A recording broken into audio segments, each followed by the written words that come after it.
Hi, everyone. Today we're going to talk about the spiritual guide archetype. How is the spiritual guide archetype showing up in your life? Maybe in your work, maybe in, just your family, your everyday life. Now, for this session, I'm going to explore a little bit about the general guide archetype in relation to Caroline Mrs. cards. And the reason I'll use it is just to make it easy for you to kind of understand where she comes from. And then I'm going to talk a little bit more about looking at it from a spiritual perspective in relation to maybe your business and your career and your purpose. So we look at the guide archetype. This is Caroline's card. We do have, the light and the shadow attribute. And in its simplest form, I'm going to just read out what she says and then expand on further. The light attribute represents the nature of the divine. You could see God in life and in yourself. So it can be that light, divinity, God in life, and even within yourself and around you, right?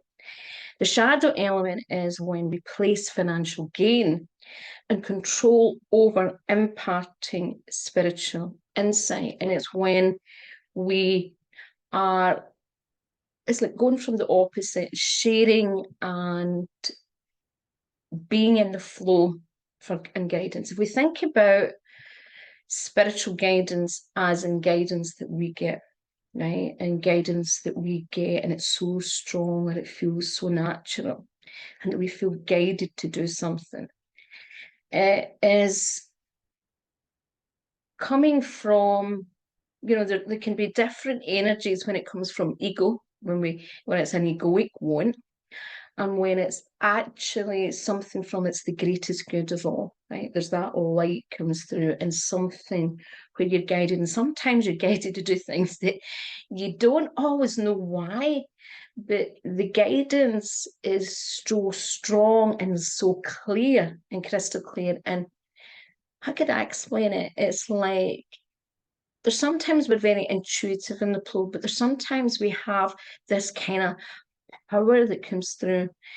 And even though there's a lightness to it, there's a strength to it, right? And that guidance and its light, I suppose you could look at as in its energetic form. It is God, it's light. And particularly when we keep it pure, we don't try and bring too much, our own kind of perception, or sometimes if we too much try to make sense of something too much at that time, we're bringing in our own distorted ideas of what we think.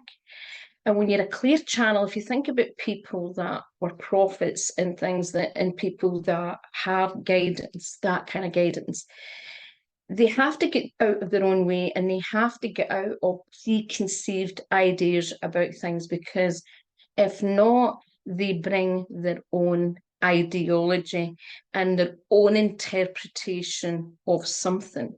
And when you're a channel, you're bringing through something that maybe you don't quite understand why or what, but you have to trust. And it's just allowing it to be a clear funnel. Now, when we're running a business, the challenge is that if you're doing something just for money or so attached to everything about money, particularly if you are doing spiritual work or you're helping people in any capacity in their spiritual work, and you're so attached to the financial aspect, or even if there is hidden agenda, the problem is that the purity may not come through, because you may, how could you say, manipulate what you're being given, the information you've been given, or you may want to withhold only so much for a certain price. Now,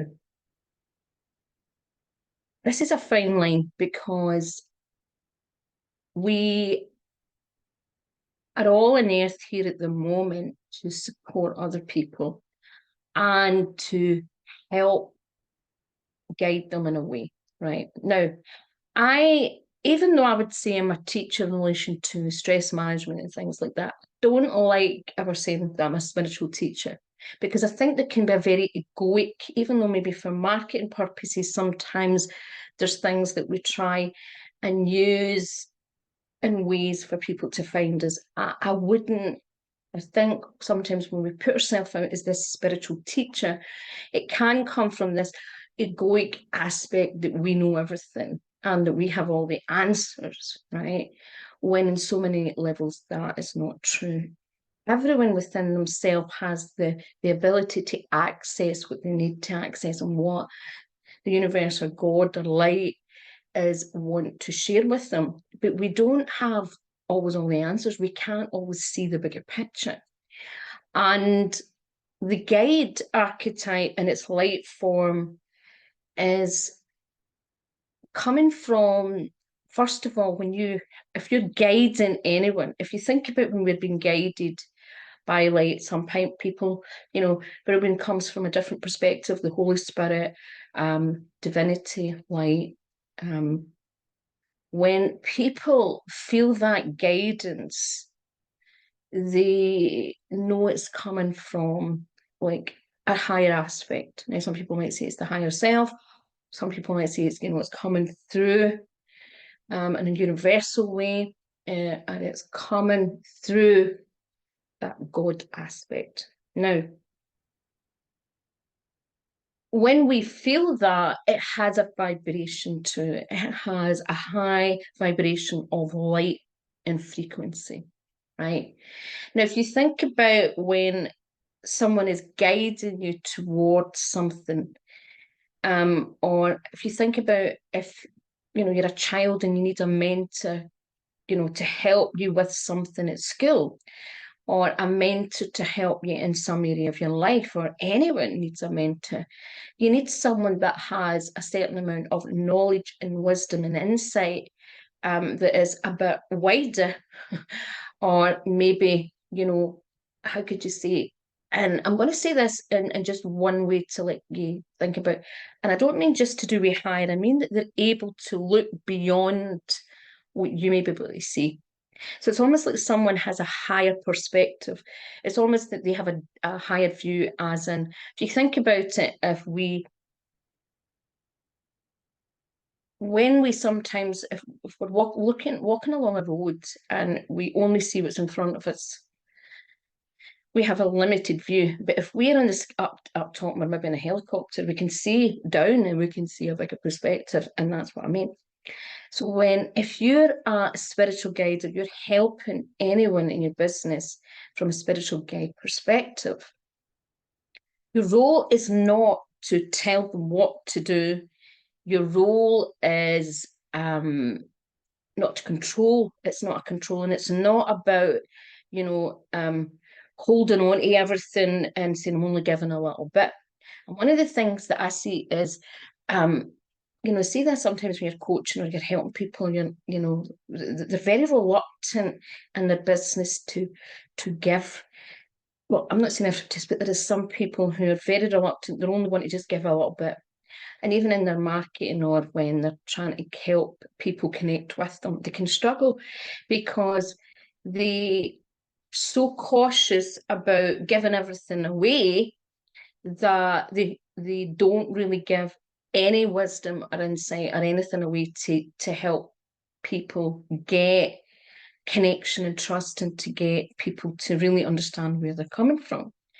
Now, one of the challenges that I had through for many years was, I had a point about, I'm trying to think, it might be about 12 years ago now, time goes by. But I remember hitting to a point and I started to really question a lot of things. There were some things I had questioned. For example, when I went down the healing route, there was a few things that just kind of, I wouldn't say sat with me 100%. That's all I'm going to say at the time. And I was very young, but there was a few things that happened that I just thought, that doesn't sit with me completely. Is that completely truth? There was quite a few things, to be honest. And what happened was, it's probably one of the reasons why I chose to actually do a couple of, some of my levels. For example, when I done Reiki, I'd done different levels. I actually studied a lot of types of healing modalities that I never actually even ever used. I studied them, and then some of them I just left to the side. And one of the things that I always noticed was that it didn't seem as if many people asked enough questions. And to me, at the time, I didn't have maybe the maturity and the communication to understand it was discernment at the time. There was no discernment of asking people, and challenging people on things that may not be truth. And what I found really interesting was because I was talking to different people, was how much things were taught very differently. And I found, which kind of blew me away, was even, like, say, when you talk about Reiki and things like that, how many people were using all different types of symbols. And it seemed to be, and I remember one teacher, it was almost like, well, just pick what you want. And I thought, what the hell's going on here? And one of the things that I always questioned, that made me think about how sometimes in the spiritual community, people are so desperate just for when they feel that something else isn't right, that they just go to the next thing, was how much, for example, and this is not just to do with picking on things like Reiki, but it's just an example where it's easier to explain. But one of the things I noticed with Reiki was the lineage. And, I was lucky, so I trained in Reiki, it was well over 30 years ago. I think it's now nearly into about 34 years. But one of the things that I noticed was that, and some of the lineages, as you go to other teachers, that there is these people who change kind of things, and they start bringing in their own thing. Now, from that perspective, you have to be able to trust that that person got the right guidance, right? And we're bringing in the right. Now, even to trust where Reiki came from has a certain amount of trust, right? But one of the interesting things that would happen as I went along my path, I started seeing bizarrest things. And sometimes people would come to me seeking help after what they would say was attunements that went wrong. And I heard, when you're in the field and you know a lot of people and you have a certain level of experience and whatever, you hear a lot of things and you see things, and particularly when you're dealing with a lot of clients and students and things, you hear lots of things. And I started also seeing a lot of teachers who stopped doing certain work because of certain bizarre things going on. And one of the things that always made sure when I taught was that I knew that I couldn't possibly know everything. And I only had a small bit of knowledge. So when I taught, I always said to students, like, these are kind of some of the teachings that I was taught. I want to throw some questions in. What if? What would you do now? And I would say, there were certain things about, distant healing. There's so many different views now, but, how that you could send people, and if they didn't, if the soul didn't want it, it would reject it and all that. And as I'd done other healing modalities that are very, very different from how Reiki works and other types of things. And once you go and you do lots of different types of healing modalities, or even receive different modalities, they all have a different kind of essence, and how people actually, the process of the healing can be very, very different, right?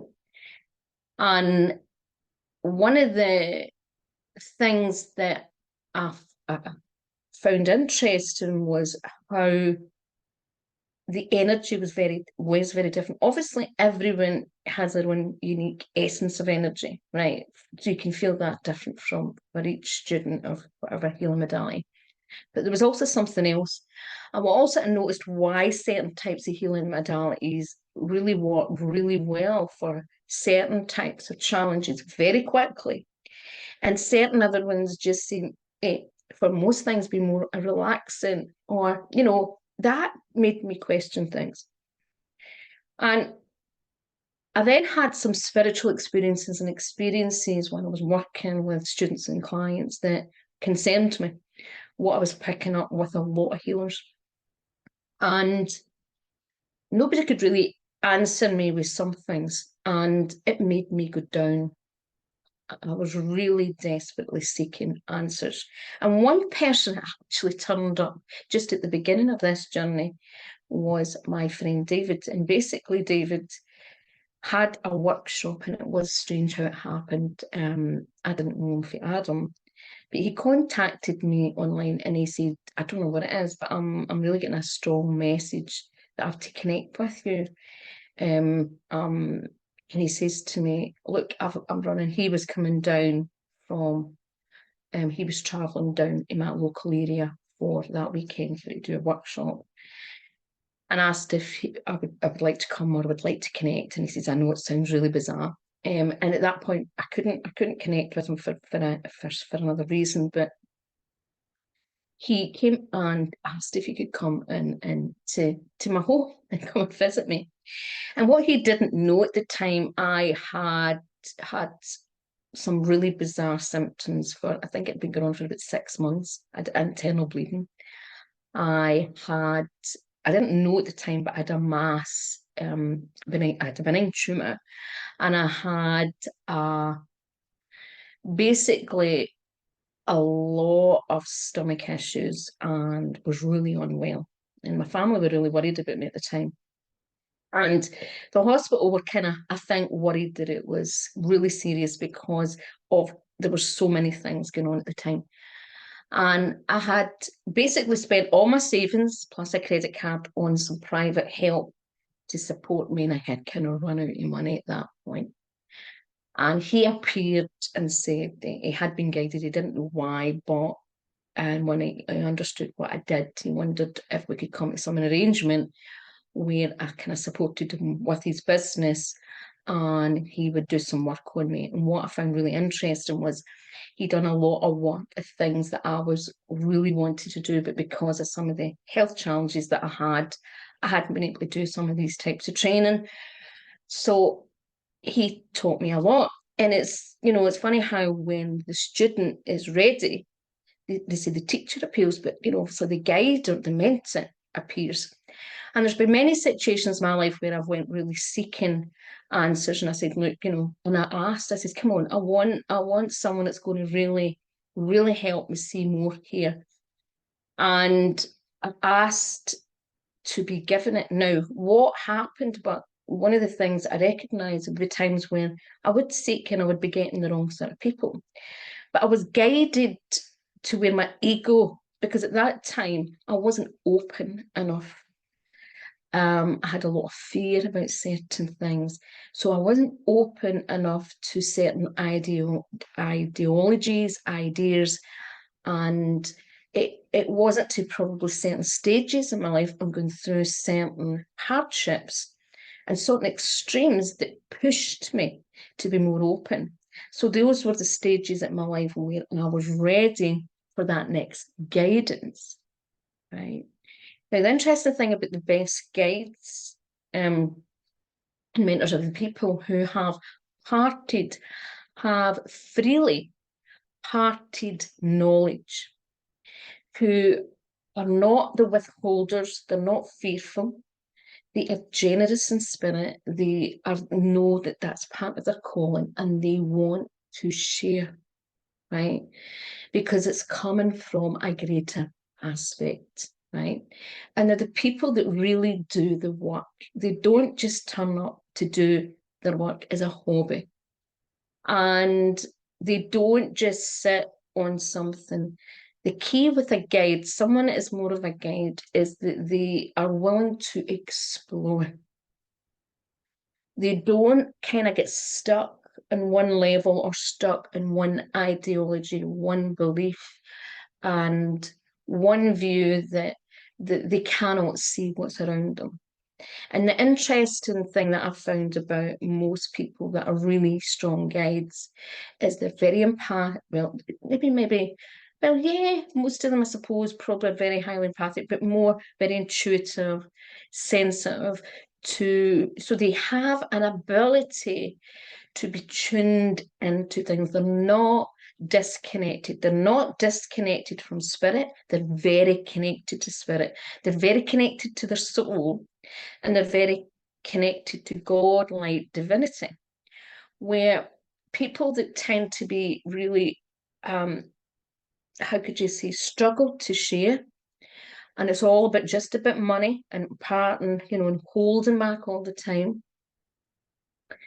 They are very disconnected, they lack trust, and often they have not fully embraced their own path, their own journey, their own gifts, their strengths. They're not fully in. Now, I remember saying something, and this might give you some idea where I think the difference is with sometimes some people, how they're powerful guides. And I remember seeing Finney's follow, I think it's his second name, Lee Harris. I think it's Lee Harris. But anyway, I think his disease. But I remember him talking about, no matter if you like Lee or not, it's just something he said that I remember I really agreed with what he said. And I remember he said, like, before he started really making big waves in his work, I think he'd been doing something else and wasn't.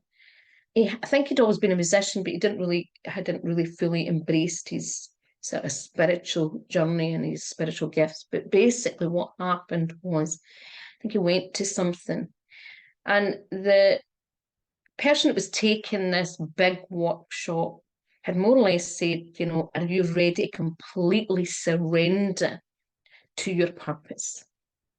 And he went, really surrender. Are you willing to let go of everything to fully step into what you're supposed to be doing? Are you willing to let go? And it's like almost like, are you willing to? We think about someone a spiritual journey or even a religious journey, just from an analogy perspective. If you think about a monk or a nun or a priest, when they take that undertaking, they let go of their connection in some way to all their material. It's like they're letting go of their material gains, the things that they've attached to. They've to let go of that attachment to their family and all the connection, all the things that comes with it. And they are giving themselves over to God, right? Now, if you're truly in a spiritual journey, you're giving yourself over to that divinity and light, and you are saying, use me as a channel. And that takes a certain amount of strength, courage, and maturity, right? And wisdom. If you're only looking at something from a business perspective, you're not fully giving over. You're coming with a kind of, well, only if I get this, right? Now, Caroline Myss touched on this at one point about how, sometimes, even in the spiritual work as a healer or a therapist, we can want to, we've seen this in the spiritual sector where it's became an industry where people, when you would usually be a healer or a therapist and things like that, it was all came from more a humbleness to help others. Of course, there can be the wounded healing, the rescue and things, but what I mean is there was a genuine desire. It was a calling, but a lot of people now come that they only want to enter the industry. I see things in groups all the time, and it kind of think people are missing the point here. And it's like, well, I remember I seen a post, for example, a couple of weeks ago, and it was someone, I want to be a spiritual coach, but can I definitely earn, will I be able to earn such and such? And I think it was like something like, I need to earn, and it's quite a lot of money for someone starting out. Say it was $20,000 or something. Can I earn that a month? I need to earn that a month. And that's where we've got to. We're attaching something. Now, I'm not saying that we all are, we'll all have a light aspect and we'll have a deserving, and we all deserve to have a healthy and happy life and an abundant life, right? But we all have different stories, we all have different lives, but also when you're attaching almost holding and saying, well, I'm only doing this if I get this? Are you spiritually surrendering? No, of course you're not. Are you allowing the spirit to flow? Are you trusting that you're going to be given what you need and what you know the universe is wanting to give you? That's a whole different energy. So being the guide is about, there's a certain amount of trust, there's a certain amount of surrender, because if you're guiding someone else, you have to be able to, it's almost like an initiation. You know, I don't want to go, when I was looking for, so go back to, when I've been looking for teachers at certain times, sometimes I've been very, very disappointed, because I've been looking and I can't really find people's backbone, the beliefs, their ideologies, and how much they stick to, and sometimes I've found it hard to look, for people for help. I want someone that is going to be able to stretch me and really lives their spiritual work from a really high level of integrity and level, and does the talk and has a broad perspective and can see things, and is going to stretch me. And sometimes when we are seeking the guide, it's like, we're actually looking for something outside ourselves, what is actually building our connection. So one of the things, like all of us, I had to learn was, Eileen, you really need to build your own connection. Of course, you get the right help, and you have to be open to the right help and open to where your blind spots are. And thankfully, certain people have also arrived on my path in ways that I never expected. Sometimes people arrived, and I've seen people when I really didn't think that it was almost that I needed, and then something would happen, and I realised that this person was going to help me. And I think I've said before, one of the teachers that helped me was Ed Stretch at the beginning of the pandemic. And at that point, he brought something to me that helped me embody something, and it helped me tap more into my courage and strength. It was there, but it was almost like I felt I needed, and in ways it was a mentor or someone that had an energy of real courage and strength and had really done their spiritual work and worked. And he basically, he's the type of person that he goes to the top people around the world to learn. He was a bit of a genius, and and he was always someone that many top healers and teachers went to him for other things.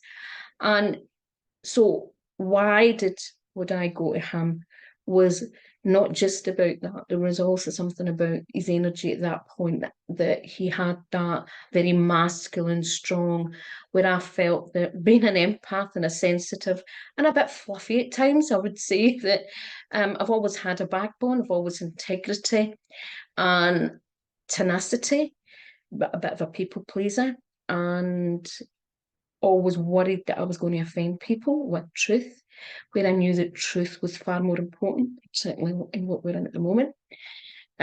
Because you can see it, and one of the things that I know is being highly empathic.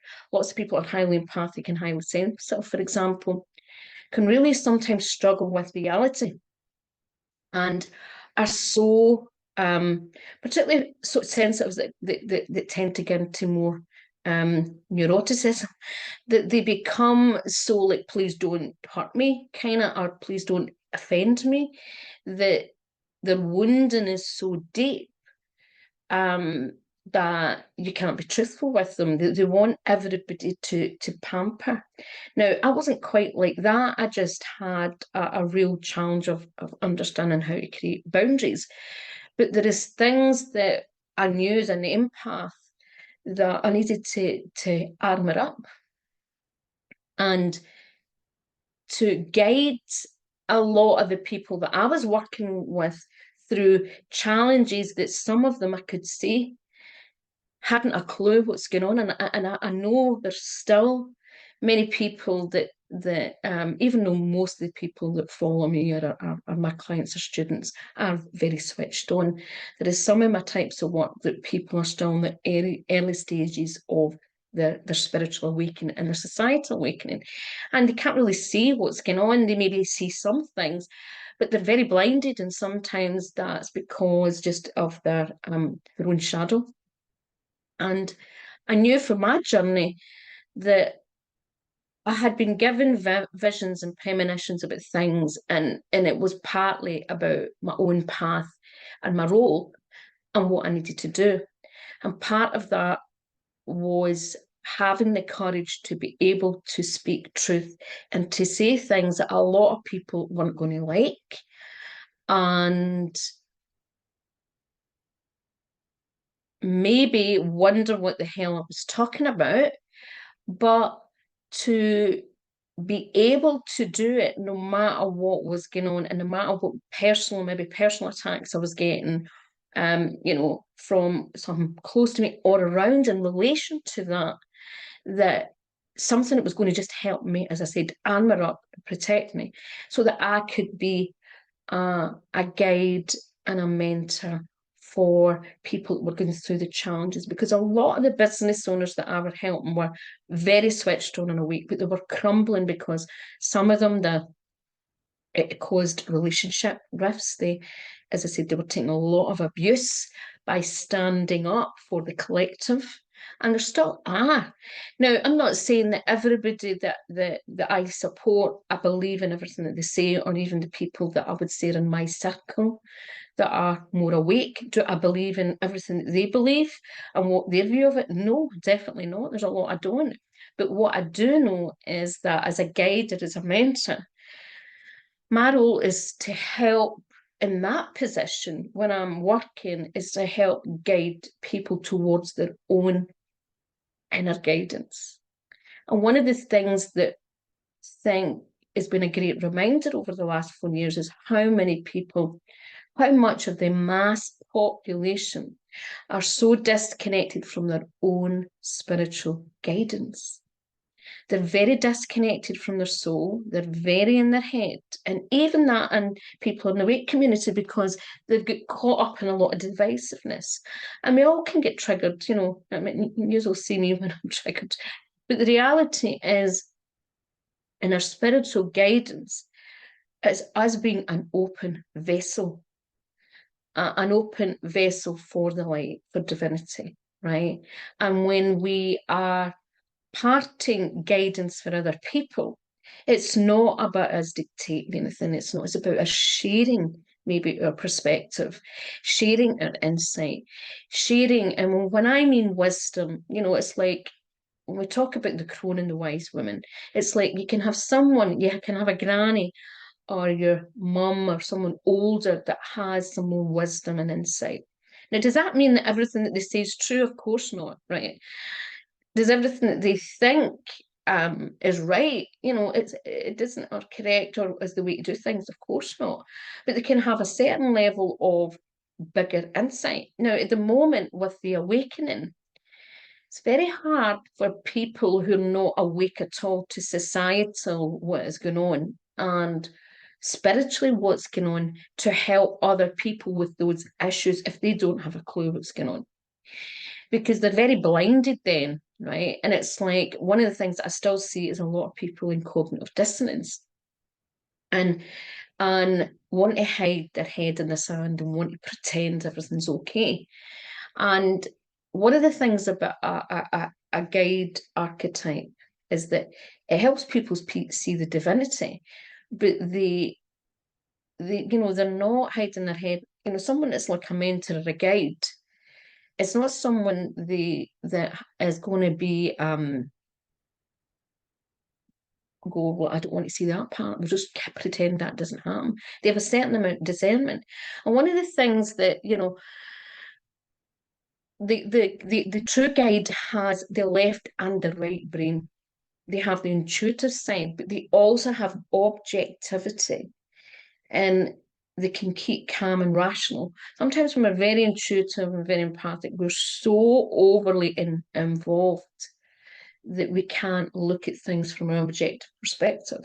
And the guide and the mentor in any capacity has to be able to be very intuitive, very solid, very, divinely guided, equally being able to take that and be objective and being able to lay it out in a kind of practical way for the people that they're supporting. And the guide archetype is needed at the moment to support people. It's not about telling people what they should think, right? And it's not trying to like really ram down somebody's throat what you think is happening and telling everybody that this is what's happening. It's, of course, I know there's some things about everything that's going on at the moment that can be very, very hard for us all, right? And we have to share, of course. There's some things that are factual information that we can all share. But the guide is showing up in us all, first of all, for us to ask to surrender. So if you truly want to be a spiritual guide in your work or a spiritual even mentor, it is the ability to say, I surrender and let go of my attachments, my agenda, and I allow the light, I allow God, the divine, to use me as a guide, to help me help others, to help them. And one of the things also with think about the spiritual seeker and explorer archetype, a lot of them are guides, but they're guiding people towards different adventures.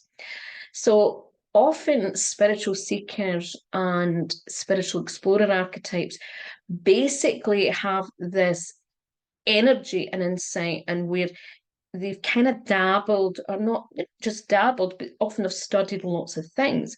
So they can help people look at a wide range of things and then allow them to find their own feet. But what they're doing is supporting them. So as a guide, you're supporting people and you can present certain things, but it's up to them to make then the decision which feels right. And a lot of people who teach spiritual tools and techniques, it's then about the individual finding, but it's about helping also them discern from the ego. What is the ego? What is the ego? Of course, there's aspects of the ego that have to be part of, the way we're living at the moment. But there's a lot of egoic attachments and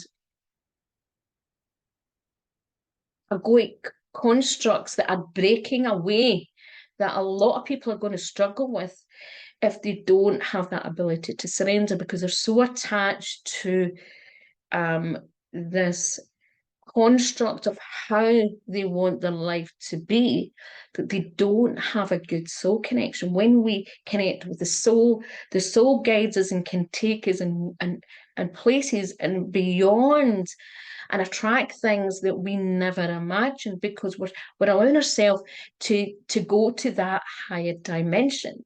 When we're trying to control everything, when we're trying to it's manufacture it, and it's almost like construct it from a 3D perspective, we're actually keeping ourselves stuck, we're keeping ourselves in the shadow element, and we're not being that free-flowing guide. We're not allowing the light, and we're not really being guided.